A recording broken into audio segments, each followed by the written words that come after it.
तो दोस्तों आज हम देखेंगे रिट क्या होता है। रिट जो कि एक लॉ स्टूडेंट को पता होना चाहिए, एक बेसिक नॉलेज के लिए भी, और मतलब एक अधिकार है ये हमारा, तो ये तो हमें हर आम नागरिक को भी पता होना चाहिए।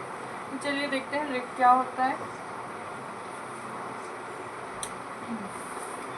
जब सरकार, पुलिस या कोई सरकारी अधिकारी आपके अधिकारों का हनन करता है, हनन मतलब होता है उल्लंघन।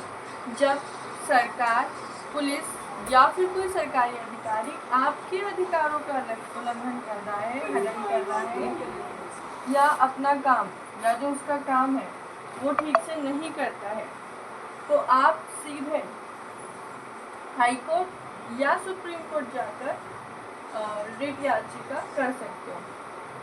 हाई कोर्ट में हाई कोर्ट जाने के लिए जो प्रावधान है वो संविधान के आर्टिकल 226 में है, और सुप्रीम कोर्ट जाने का जो प्रावधान है वो संविधान के आर्टिकल 32 में दिया गया है।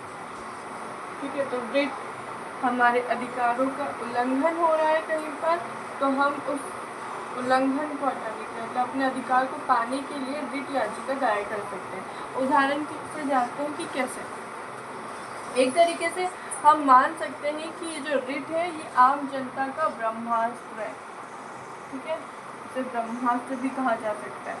उदाहरण देखते हैं, पुलिस का गलत रवैया। अगर कोई पुलिस किसी भी आम नागरिक के साथ गलत रवैया कर रहा है, जैसे कि किसी आम व्यक्ति को, किसी भी व्यक्ति को पुलिस ने बिना सूचना के, बिना वजह के जेल में बंद कर दिया है, तो 24 घंटे के अंदर पुलिस को एक मजिस्ट्रेट के सामने उस व्यक्ति को उपस्थित करना अनिवार्य है। और अगर वो 24 घंटे के अंदर पेश नहीं करता है तो घर वालों को ये अधिकार है कि वो हाई कोर्ट या सुप्रीम कोर्ट में जाकर रिट याचिका दायर कर सकता है।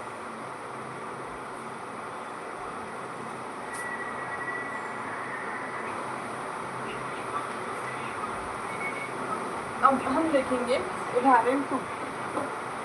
हमने उदाहरण 1 देखा था, अब हम देखेंगे उदाहरण 2। उदाहरण 2 में कि अधिकारी काम ना करे, तो अब कोई बड़े बड़े अधिकारी होते हैं, ठीक है, गवर्नमेंट अधिकारी, वो काम ना करे तो भी हम रिट लगा सकते हैं। देखिए, अगर हमने किसी सरकारी काम के पूरे नियम फॉलो कर लिए, ठीक है, किए, तो भी अधिकारी, वो भी कोई गवर्नमेंट अधिकारी रिश्वत के चक्कर में, मतलब रिश्वत लेने के चक्कर में आपका काम रोक कर बैठा है, तो आप कोर्ट जाकर रिट करेंगे। ठीक है, अब कोई भी गवर्नमेंट अधिकारी है, उसने रिश्वत के चक्कर में आपका क्या काम किया है कि उसने आपका जो काम है उसे रोक दिया है, आपको बिठा, वो बैठ गया है भाई कि जब तक आप मुझे इतना पैसा नहीं दोगे मैं आपका काम नहीं करूँगा। ठीक है, तो इन सब से बचने के लिए, या फिर आप ये आपकी कह सकते हैं कि आपके मौलिक अधिकारों का उल्लंघन है, तो इन सब से बचने के लिए हम रिट कर सकते हैं हाई कोर्ट में या सुप्रीम कोर्ट में। ठीक है, अब देखते हैं तीसरा उदाहरण। तीसरा उदाहरण है, किसी निचली अदालत या सरकारी विभाग में अपने अधिकार क्षेत्र में, कोई भी निचली अदालत मतलब कि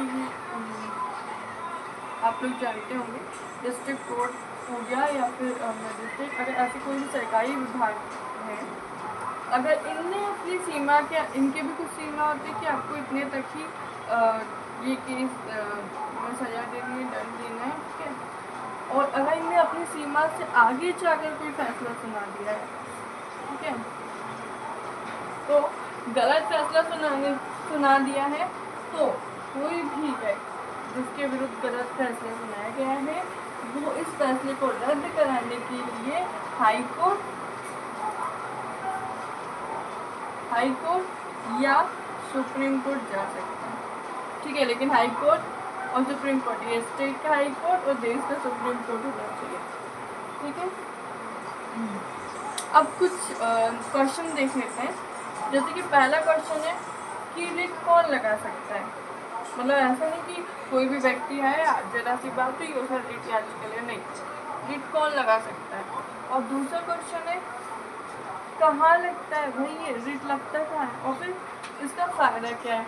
तो रिट कोई ऐसा व्यक्ति जिसके मौलिक अधिकारों का हनन हुआ है वो रिट लगा सकता है। कहाँ लगता है?